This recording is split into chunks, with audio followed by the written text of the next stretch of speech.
Okay, Start recording, good please. morning. Okay, okay. Good morning, good afternoon, good evening, everyone. It's my pleasure to welcome all of you to today's IEEE Region 10 talk. My name is Amy Ano, IEEE Region 10 HTA Chair, and I'm honored to be your host for this existing session. Whether you're joining us from within Region 10 or from other part of the world, we are thrilled to have you with us today. So as you may know, ITP Region 10 is home to an incredibly vibrant and diverse community of professionals and students who are at the forefront of advancing technology for humanity.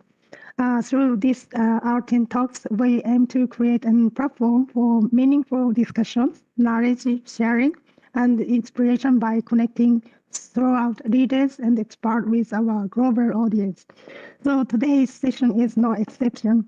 We are thrilled to bring you Art and Talk number 10, monitoring blue carbon ecosystems by developing integrated observation systems, featuring our distinguished speaker, Prof. Masahiro Nakaoka.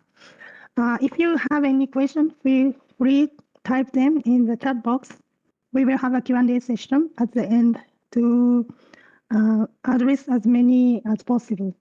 Okay, now without further ado, let us kick off the program with a warm welcome address by Dr. Jia. Please join me in welcoming Dr. Jia to the stage. Okay, please, Dr. Jia. Okay. Thank you, Emiano-san, Director Professor Lance Feng, Professor Masahiro Nakaoka Sensei, Professor Toshihiko Suga Sensei, panel members, and all the participants. Good day. It is my pleasure and an honor to welcome you to the 10th Art and webinar for 2024. Today, we have another very distinguished speaker to talk about the monitoring of marine environments that store carbon dioxide in its plants, such as mangroves, seagrass, tidal marshes, and sediment and soil. A systematic monitoring of the blue carbon ecosystem is very important to understand the threat to it from us humans and to find ways for better protection and sustainable use of the oceans, which is also the Sustainable Development Goal number 14 of United Nations. It is a very relevant topic for us in Australia also, where we have some very active research programs to monitor and mitigate the effects of climate change on the Great Barrier Reef. Today's speaker, Professor Nakaoka Sensei, is going to inform us about the use of technology at the Akashi Marine Station to study the blue carbon ecosystem and research for finding possible solutions for reducing greenhouse gases. Professor Nakao Sensei is also the director of Akashi Marine Station, Field Science Center for Northern Biosphere, Hokkaido University. The Akashi Marine Station serves as a global hub for international collaborative research programs. Professor Nakao Sensei completed his PhD and undergraduate studies at the University of Tokyo. His research interests include marine ecology, ranging from basic topics like plant-animal interaction in seagrass beds to applied topics like assessing changes in marine ecosystems due to human-induced impacts. Professor Nakaoka Sensei has served on international and Japanese academic societies and journal committees, such as the Steering Committee of the World Seagrass Association, IUCN-SSC Seagrass Specialist Group, and Associate Editor of the journal Estuaries and Coasts. He is also a co-chair of the Marine Biodiversity Observation Network. Please join me in welcoming Professor Masahiro Nakao Sensei. Thank you. And over to you, Professor. Please. Thank you very much, Dr. Ahmed, for nice introduction. Can you hear my voice clearly? Yes. Okay. So okay, then I will start my talk by sharing the screen.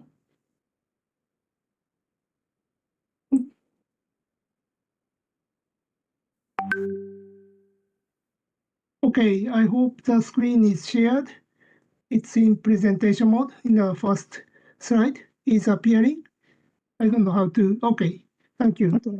All right, then I will give my today's talk entitled Monitoring Blue Carbon Ecosystems by Developing Integrated Observation Systems. My name is Masahiro Nakaoka. Just call me Masa. I'm working for Akechi Marine Station, Hokkaido University. I first would like to introduce where I'm working for. So, Akechi located northeastern part of Japan, very far north. Today's morning temperature is already -5 degrees with strong east wind, so it was so chilly.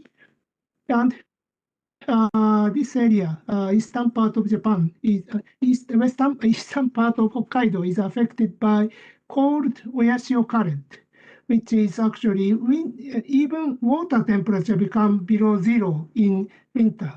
So it's very cold, but this current brought very productive, nutrient-rich water. So it's actually nursery ground for very high quality seafood like oyster. And within Japan, this part is human population density is very less. So quite pristine environment has been remaining around this region of Japan. It is a very small marine station, but we are doing a lot of different type of marine study on marine ecology ecosystems by the collaboration within university and outside of the members, researchers from inside and outside the Hokkaido University. Some topics written here is something like biodiversity, functions, and services of marine ecosystems, which I will explain briefly today. Marine plant-animal interactions, land-ocean interactions, and recently we are focusing more on the effect of global climate change on marine ecosystem, which is very important topic to investigate. For education, we've been actually hosting more than 10 marine courses per year, including international courses, which is called Hokkaido Summer Institute. So if any of you, if you are grad students or if you have a grad student in your laboratory, please, your students are welcome to visit here. Usually we have an open call from January every year. Okay, this is the content of my talk today. First, in the first part, I will introduce what is blue carbon ecosystems and their value and its use for SDGs. Especially, I focus on seagrass and seaweed beds, which I explain later. Second, to investigate more for better understanding of blue carbon ecosystems, I'd like to introduce what is our current challenges and what we are doing to overcome the difficulties of observing blue carbon ecosystems. Okay, ocean covers 70% of the Earth's surface, but most of the area is very deep or offshore, far from land. Human, as a terrestrial animal, we cannot get access to deep and offshore ocean, but we have more access to coastal ecosystems where ocean meet lands. Here we have a very important and precious ecosystems like coral reef, mangrove, seagrass, intertidal flats, salt marsh, and seaweed bed. Among these conspicuous ecosystems, mangroves, seagrass, and seaweed bed, and salt marsh are called blue carbon ecosystems right now because they actually are known as a sink of the carbon. Absorbing and keeping a lot of carbon dioxide, which we actually increased in the atmosphere, which is a cause of the ongoing climate change. I will explain about detail in later. But as you know, mangrove is occurred only in tropical region. So in temperate or cold region of Japan, northern Japan, we have seagrass bed and seaweed bed as a major blue carbon ecosystems. They are in together. It is called macrophyte bed. They are called macrophyte beds, large plants bed. So it is where shallow water, shallow ocean where large plants occurs like this. And there is two different type of macrophytes. One is seagrass. It is generally green. Another is seaweed. It is usually brown or red. And seagrass is a flowering plant. So it is actually the same with land grass we usually observe in grassland. Whereas seaweed is algae, which actually evolved and lives actually in ocean. And for seagrass, it actually comes from the land. Actually, they evolved. In evolutionary history, seagrass went into the ocean from land, like dolphins or harbor seals. So they have a different history on the evolution compared to seaweed. So seagrass has flowers and seed, and it's very close relative to wheat or rice. So it actually is very unique in the ocean, and we only have 70 species in the world and around 20 species in Japan. But it actually have a very important role in marine ecosystems. So some of the ecosystem functions, the role of seagrass bed in the marine environment is summarized as follows. First, they are major primary producers. So they actually make organic carbon from carbon dioxide and water by the energy of sunlight. And they are very productive. Second, they support high biodiversity of different type of animals and plants. And it's actually habitats for very important commercial species. So it is a fishery actually supporting fisheries in the coastal area. Also, it is a area where some endangered marine species lives, like dugongs in Southeast and Australia. Major and third role is a major ecosystem. They are actually major ecosystem engineers. They are changing surrounding marine environment by changing water quality by absorbing nutrient or returning water current by above ground parts or stabilizing seafloor by below ground parts, which is related to blue carbon issue study in this talk. Okay, I explained little by little about the important function. So please first have a look at this video.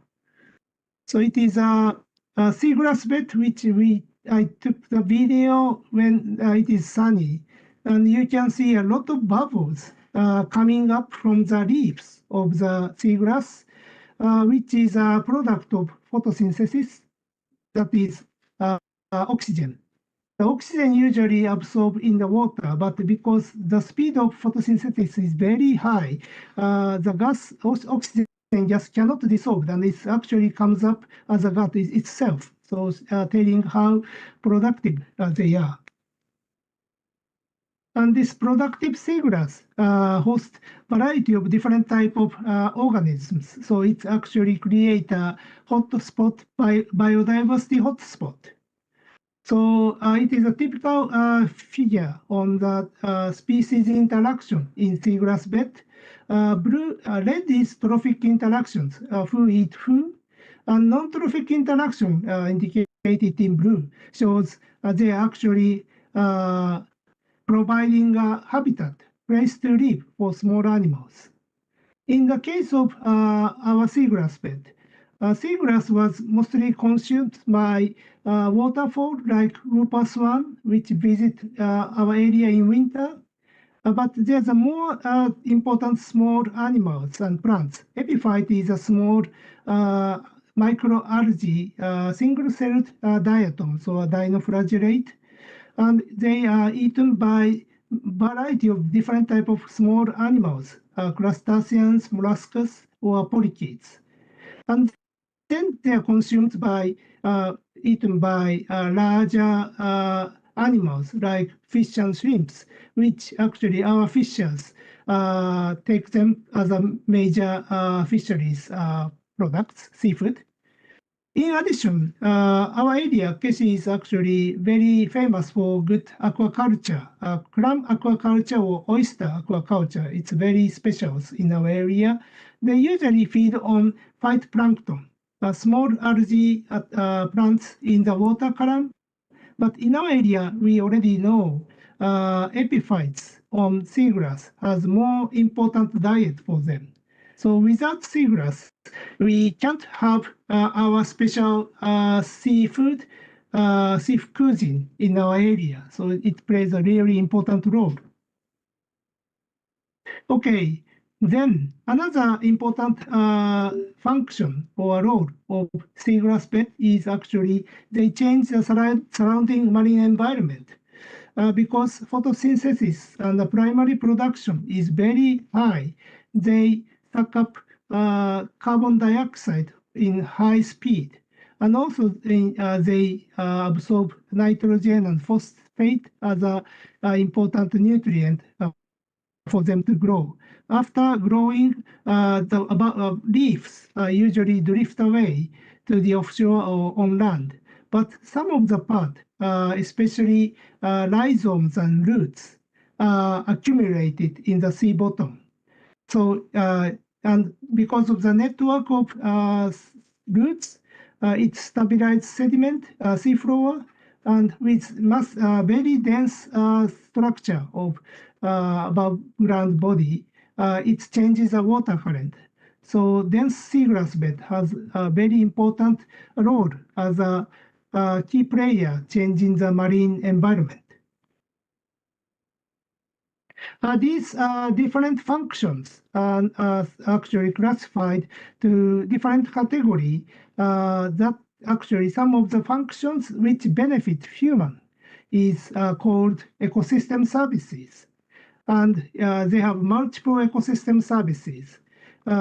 Something like provisioning services which provide resources to human. Of course, in seagrass bed, we take a lot of seafood. Or it is a nursery ground for small animals before they grow. And also they provide a lot of other things like fiber, fertilizer, minerals, and the chemicals for medicines. Regulating services is something which I explained in the last slide. Ability to regulate climate and environment, water purification, fixation of carbon dioxide, soil production, pollination, etc. Pollination is actually only on land plant. And then there's a cultural services. It is non-material benefit humans take from natural environment, such as we enjoy nature tour, or it is an important ground for environmental education to school kids, or it has very artistic or religious values in some areas. These direct services to human is actually given by fundamental services. It is a fundamental activity of ecosystems such as air, water, material circulation, and primary production, and so on. So it has a really important value to human, and we usually take it granted as it is priceless, but it is actually very expensive.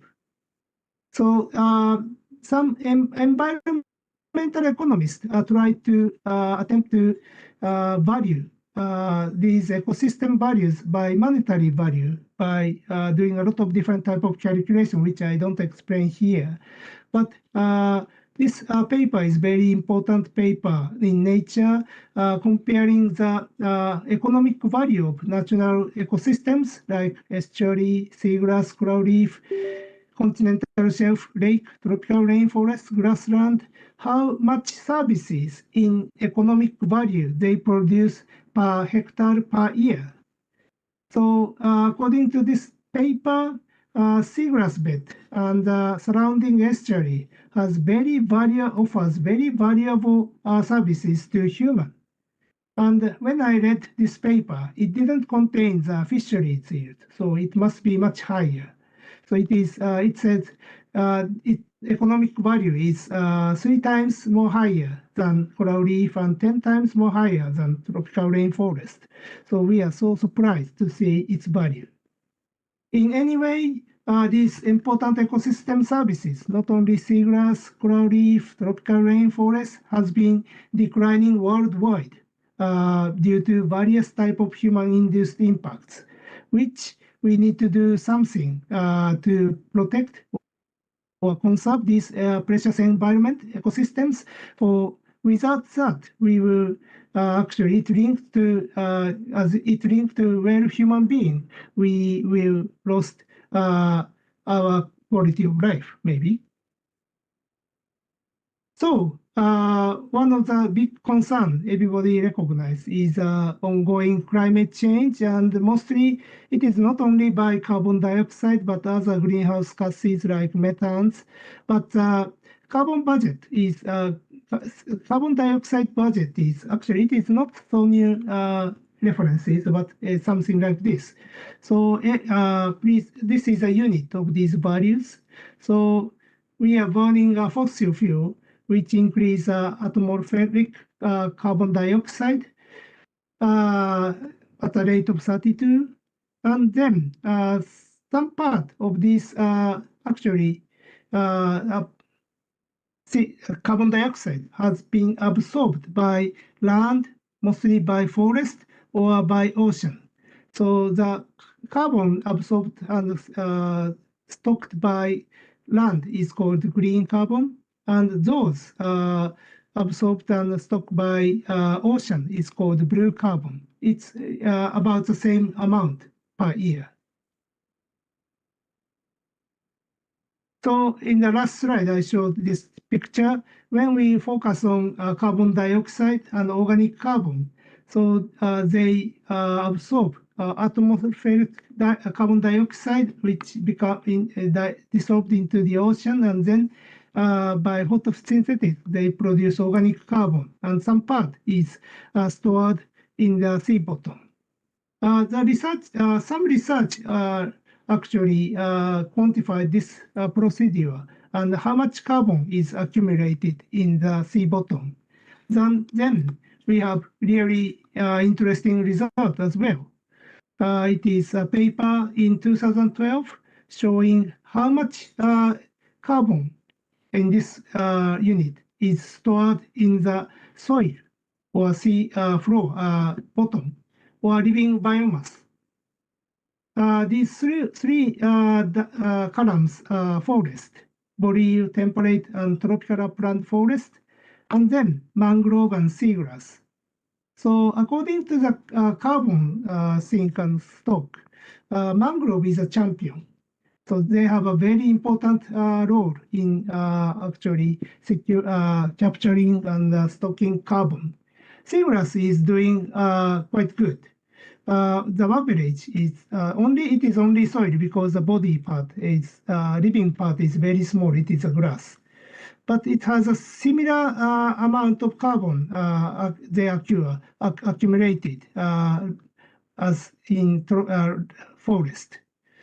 So we as this important role has been recognized, UN actually decided to use carbon absorption and stocking by marine ecosystems as blue carbon.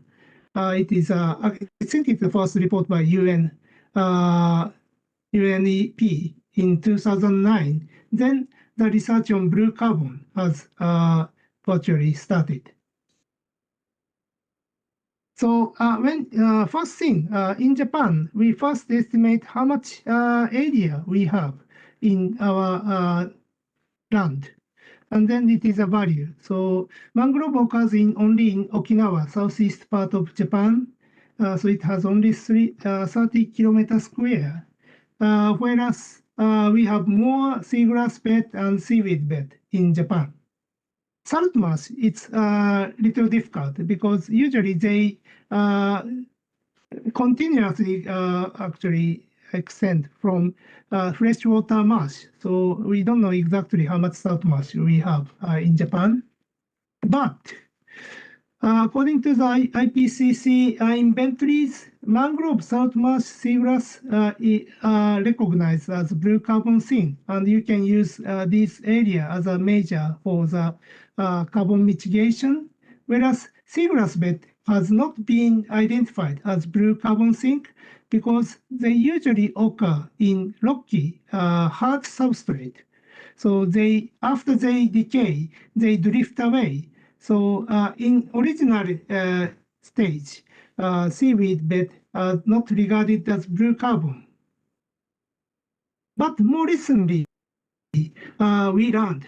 So blue carbon in a narrower sense is this part, deposition in the sediment. So seagrass occurs in soft sediment. So it actually accumulates carbon inside the seafloor.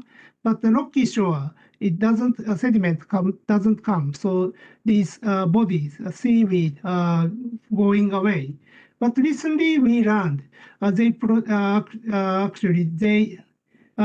drifted away and accumulate in the deeper, both shallow and deep ocean.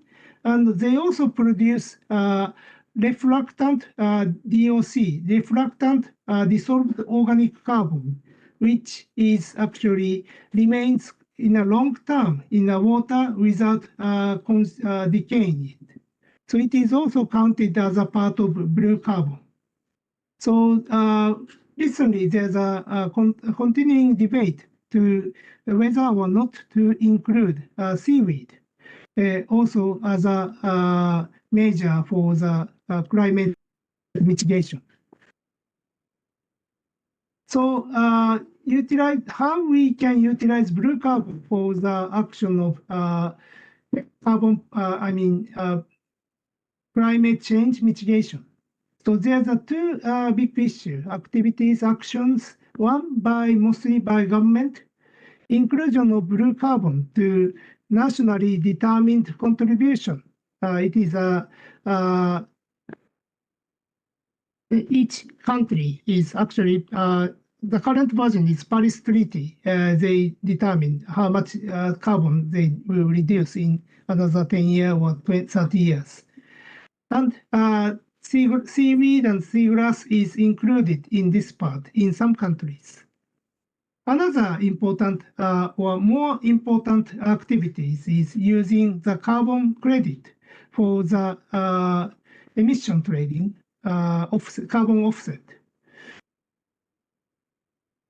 So it is one case study. Actually, they did it in my town, Akeshi town, small town in northeastern part. The municipality make a very ambitious goal to reduce carbon dioxide they produce in 2013 as a baseline. So they want to reduce it to not carbon neutral, even carbon negative by 2050, utilizing both green and blue carbon. Sorry, it is in Japanese. Because this town has a lot of forest and also seagrass and seaweed bed in our municipality. I helped their estimate and it stand. Actually, forest suck up more than 130,000 tons CO2 every year, and blue carbon, seagrass and kelp bed actually absorb 22,000 tons CO2 every year. So it can contribute to decrease emission to negative state, I hope. Another thing is emission trade using blue carbon credit. It actually has started in Japan since 2020, and it is now getting more and more attention. I think most of you know. So for the carbon offset trade, a company and organization, a credit purchaser, wants to achieve zero emission by trading carbon by the NGOs or citizens, which actually create by conservation or restoration of seagrass or mangrove. Mangrove is more progressed at the moment. And they have both benefit to both type of organization. So if this system works okay, then they have benefit and promotes carbon offset and carbon reduction. In Japan, there's a 55 projects offered the credit for more than 6,000 tons up to 2020 in Japan. So they are now ongoing.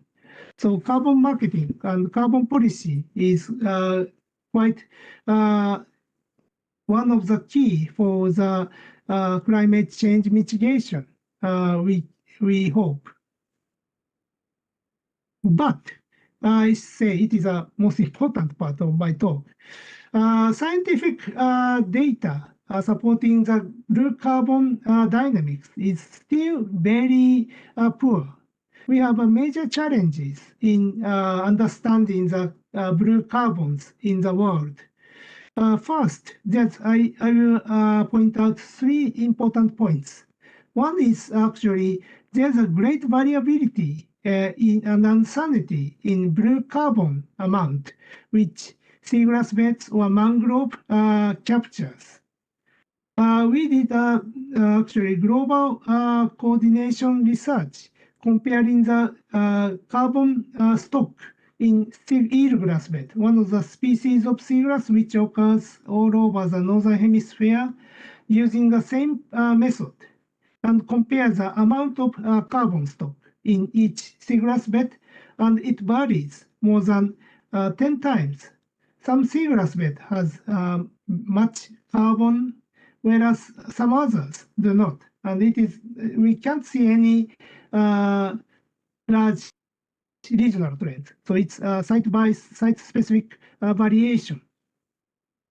Second challenge is actually we have very limited resources and techniques to observe and monitor blue carbon ecosystems. That is really a big issue. So to take up very precise data, we need to observe by our eye. And it is usually done by snorkeling or scuba. So you need a technical skill, and usually there's always short of hands. And even there's a good divers, we can only observe very small area. So if it's a world issue, I don't know how long it takes to complete all the blue carbon surveys. So we rely on more indirect method. Mostly airborne sensors. Remote sensing analysis is really good for observing broad area. But they have difficulties in observing especially deep and turbid water. So it is an example. So it is a drone picture I took in front of our marine station. It's about 400 meters. You can see clearly some seaweed and seagrass around here.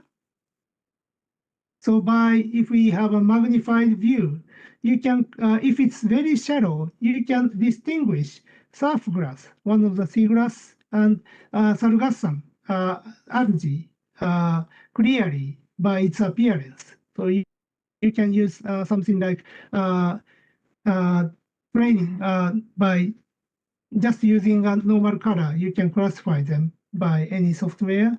But if it's become 3 meters or deeper, and this picture is taken in clear water, you can tell what is here. It is brownish, so it may be kelp or other seaweed, or just a color of rock. So you can't identify everything from airborne remote sensing. Third issue, which I need to raise, is actually usually seagrass and seaweed bed have more than 2 or many different type of plants, large plants. So like sometimes seagrass mix with kelp. And these different species have different absorption ability. We usually estimate the amount of carbon sequestration by multiplying absorption coefficient. How much carbon dioxide each plant consume or capture per hectare per year, multiplied by area of seagrass or seaweed bed. But this absorption coefficient varies greatly among different species. So understanding of species by species distribution is essential to precisely estimate the blue carbon amount, blue carbon dynamics in the ocean. Okay, so based on this kind of challenges, which we need to overcome these issues by doing this type of activity as a next step. Mapping of seagrass and seaweed beds by efficiency method, developing to monitor as many places as possible. So if you take one data in one seagrass bed or one seaweed bed, we usually don't think it is applicable to other type of other regions. So we need more data from all over the world. And another thing we need to do is species by species mapping, even in single seagrass and seaweed bed. And it should be also be over broad spatial scale. So it is quite challenging. So now we are trying to do the more modern analysis, especially one is integration of different observation techniques. And another is species identification using AI or other modern statistical methods. I will explain it in my last part of my talk. Okay, first, we have a lot of different techniques to observe and monitor blue carbon ecosystems. Satellite images can cover broadest range, but of course, it is less quite high in the air, and it has least. I think I don't say it is a small, large grain, but it has a limitation. Drones, UAVs, has more good resolution, and you can control when to fly. That is good. And then we usually, classically, we rely on human to observe blue carbon ecosystems, and most of the marine researchers loves to do it. But as I mentioned, it has a limitation about aerial coverage. So there's a boat, operation boat, and some of them are now no-man vehicle is available to do the sensors on surface or underwater. It is called remote operational vehicle or submarine. So usually, generally, they have a difference in extent and grain. So it is really most in a simple way. So what we recommend is to try to use several different devices and integrate them and interpolate the data taken by fine grain data to the larger extent using the taken by the airborne satellite remote sensing. This is one trial we are now using. It is not published yet. So we are using 3 different methods to monitor a single seagrass bed just in front of our marine station. So there's a seagrass bed and kelp forest extending in front of our lab, about 200 meters offshore. And you can take a large-scale two-dimensional data by flying drone. So you can see these patches, seagrass, and the surrounding area is just a sand flat. And then we use unmanned surface drone and do the sonar analysis. This actually automatically moves them back and takes but it is a sonar sounding, so it takes the information of the height of seagrass. Then we have a three-dimensional data, which can be converted to biomass or other important variables. And finally, we have a scuba diving and actually analyze and actually identify what is growing there and how much amount and how much height they have. So integration of three different methods may be very useful to have very precise data. It is ongoing. Okay, another thing is species level mapping. As I mentioned, at the moment for remote sensing analysis, we usually have maps like this, and then we can recognize where is a seagrass bed and where is not mapping.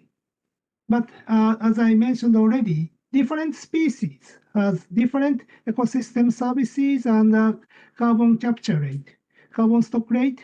So ideally, we want to map by species.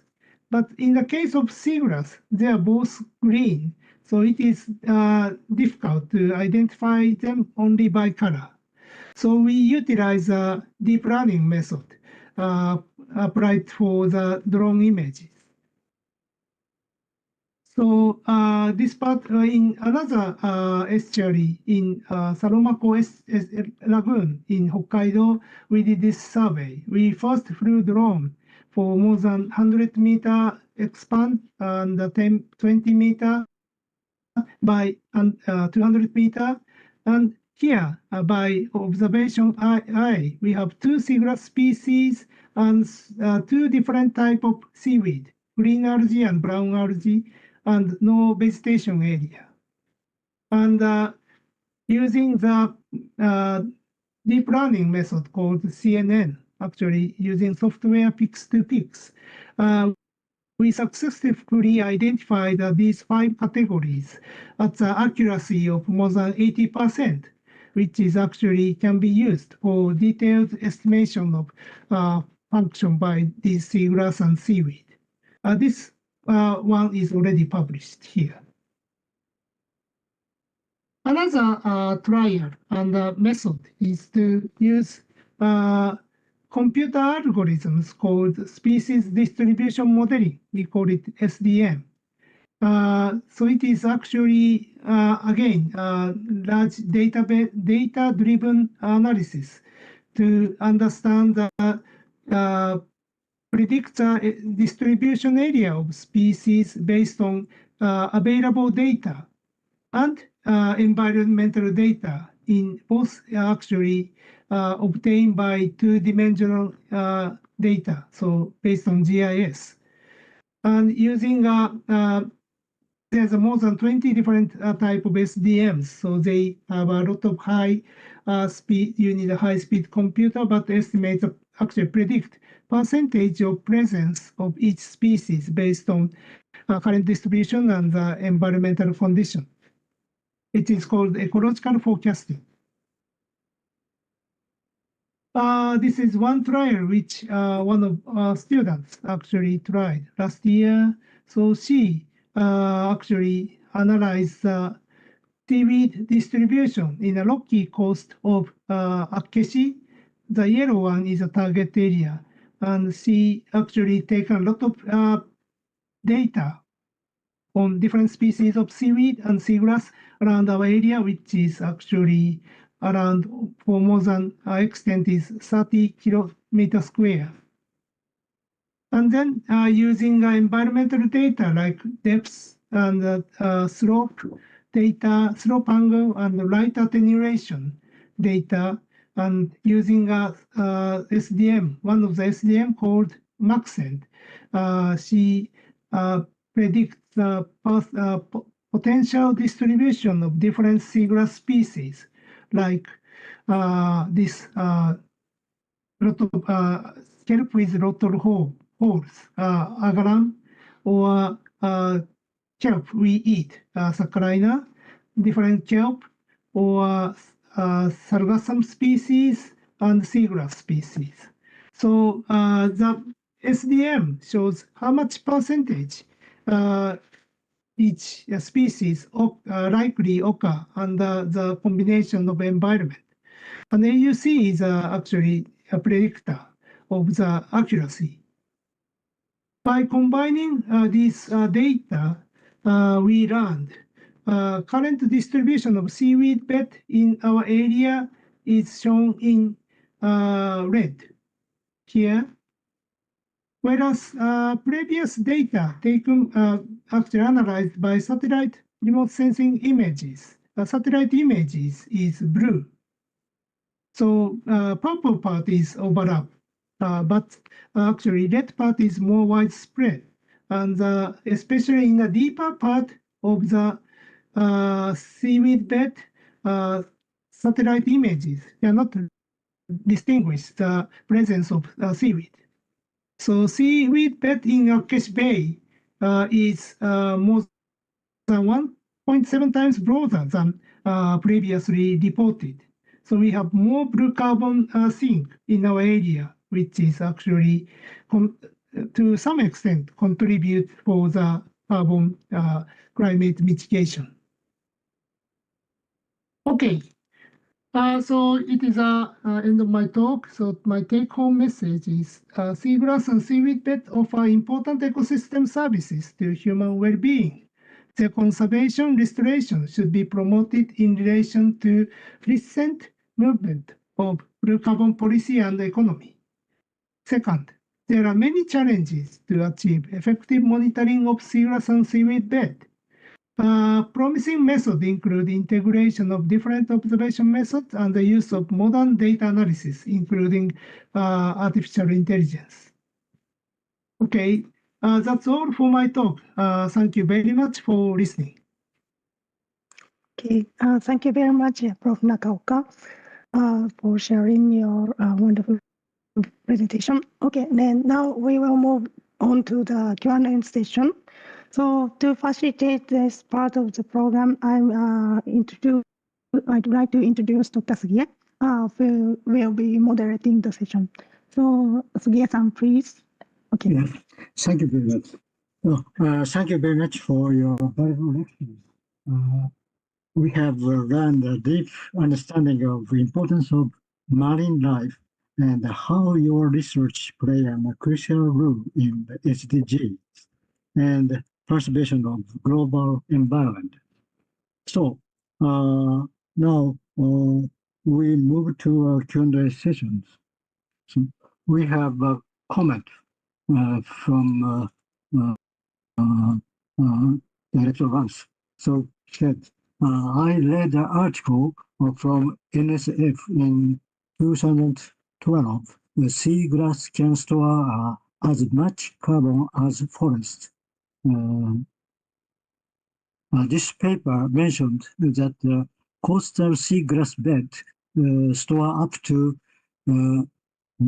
83,000 metric tons of carbon per square kilometer, while typical forest store about 30,000 million tera per square kilometer.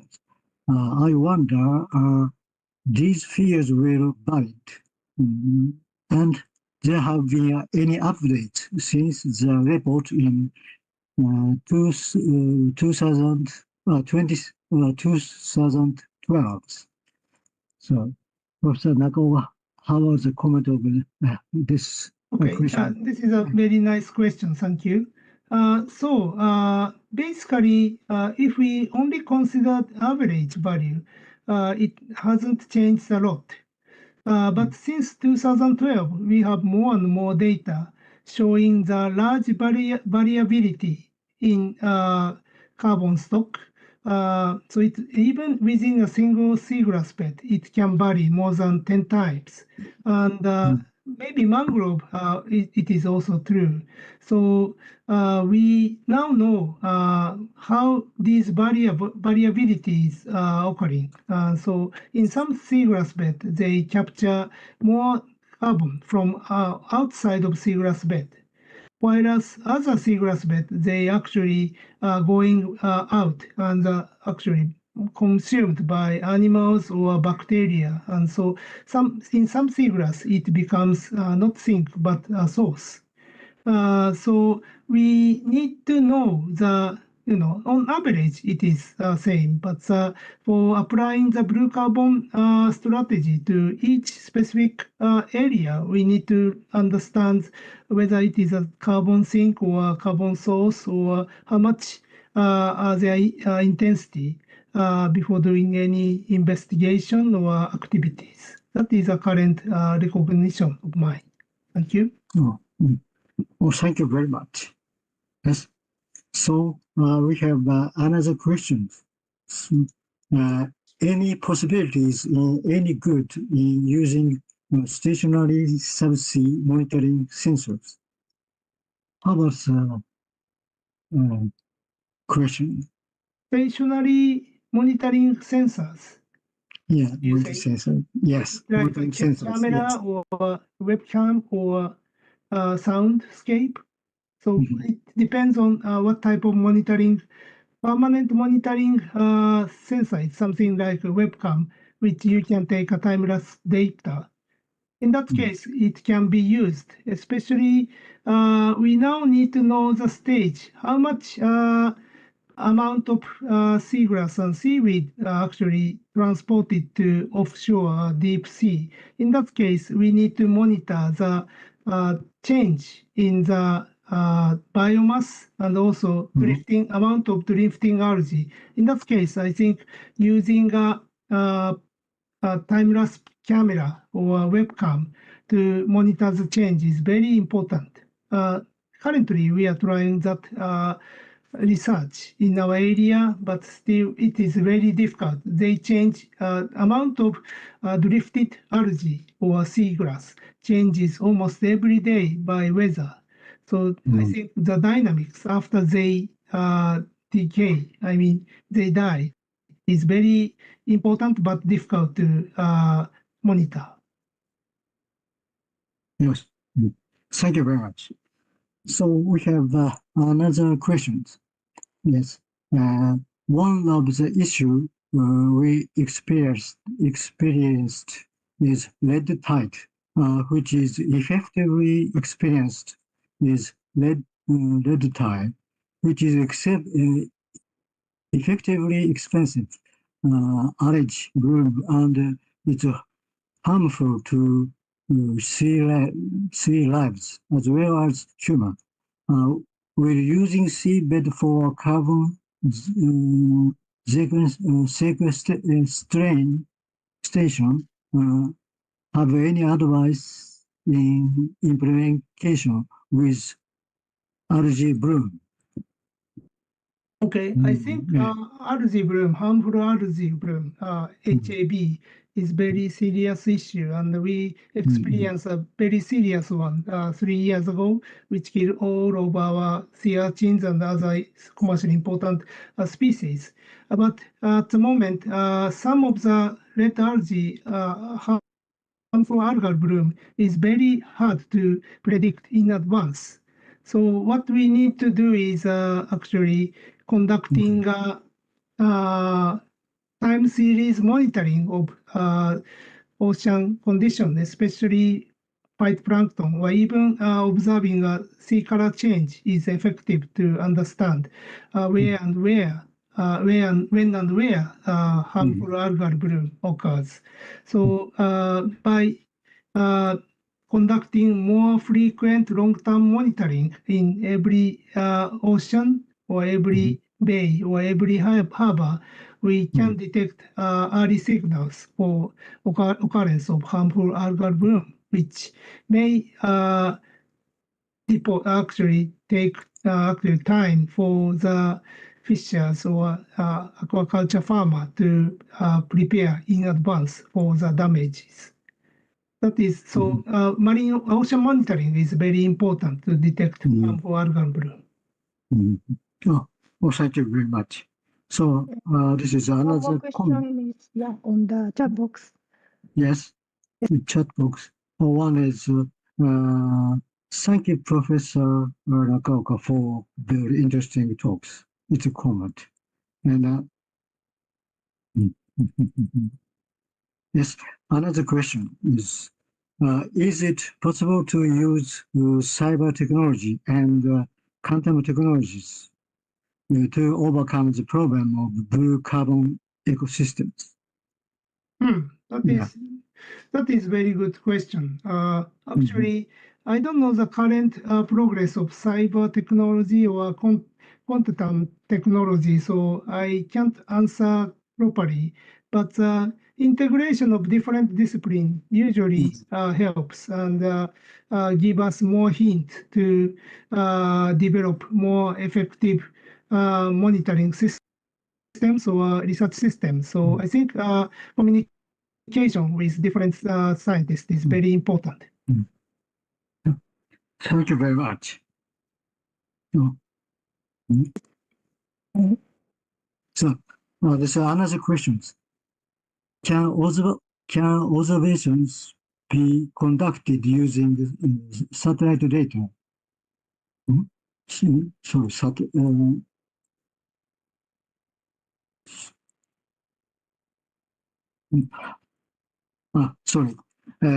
observations be conducted using satellite data in developing countries without observatory centers? Okay, it is also a nice question. Actually, some of the good sensors already in open to public, and you don't need to pay much amount of money. Like Sentinel-2 is also useful, and for ocean color, MODIS and other sensors are now available. But you don't need a sensor. But you need some specialist in the institution who can analyze it. So I think making a good network of scientists and practitioners is important.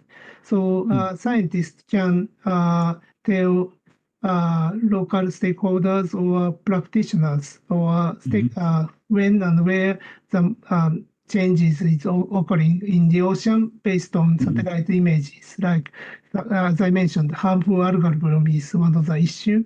So making a good communication network is very important rather than building a very big research center, I think. Okay. Thank you very much. We have another questions. But I think it's already time, so maybe, okay, one last question. Okay, the last question.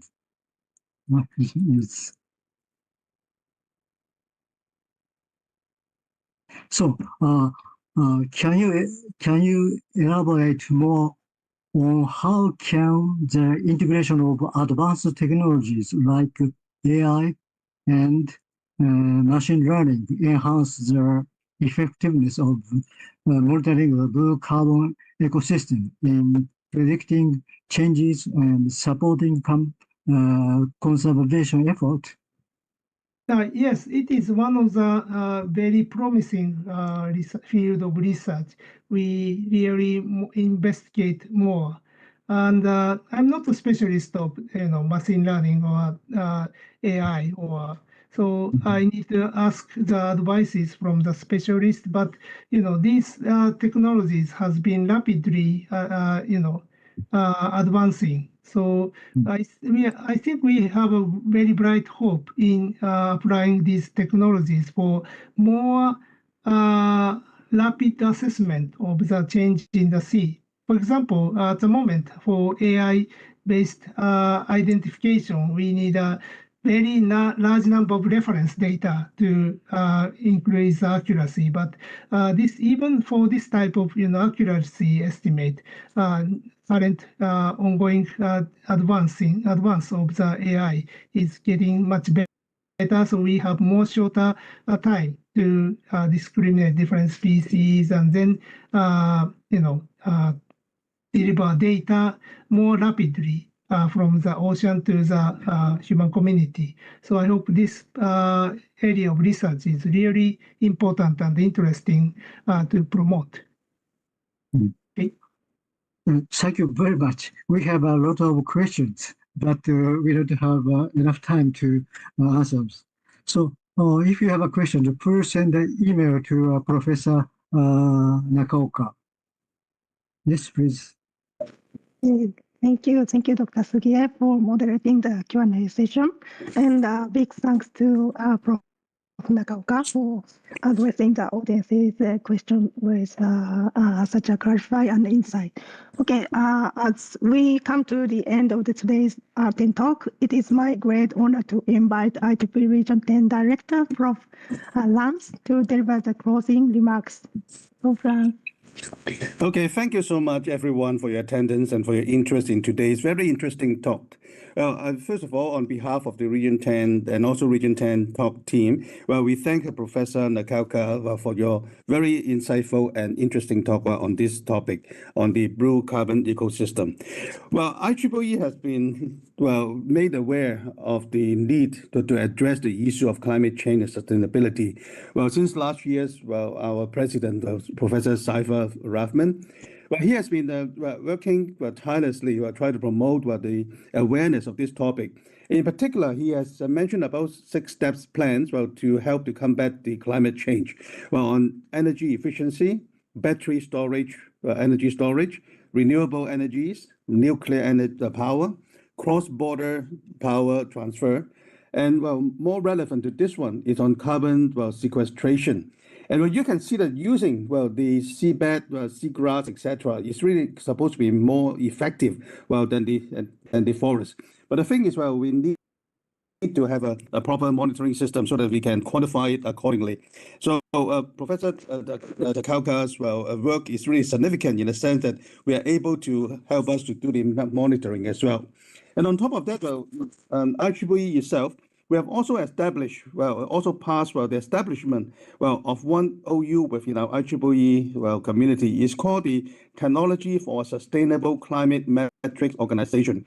So this is the new unit is going to be established within IEEE. It's a joint effort by all the major boards within IEEE. So we do expect more to come in terms of our joint efforts in addressing the issue of climate change sustainability in affecting the community. So I take this opportunity, once again, to thank you, Professor Nakaoka, for this very interesting and very significant and relevant talk as well.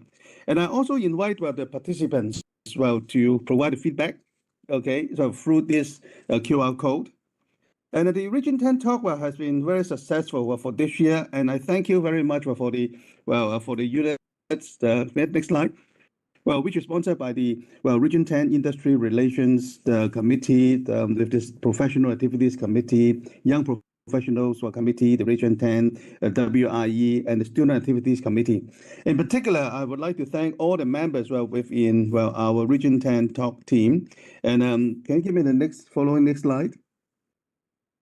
Okay, so please provide us a feedback why this particular QR code, and then the last slide.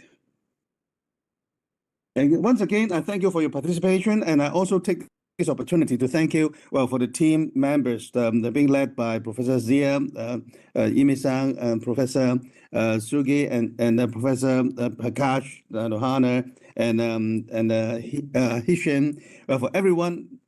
And in particular, led by Zia Ahmed, for championing this particular talk for the past years. And we have successfully completed our 10 talks for the year. And I wish everyone a wonderful festive season and also a productive 2025. And we look forward to see you again in the next occasion. So thank you so much again. Thank you. So Amy, pass it back to you. Okay, thank you very much, Prof. Lance. And thank you once again for your participation, everyone. So we look forward to welcoming you to our next webinar, 3 in 2025. So until then, stay safe and stay connected. Thank you so much. Okay, have a good year and have a good weekend. Bye-bye. Thank you. Bye. Bye. Thank you. Thank you again. Thank you very much. Thank you so much.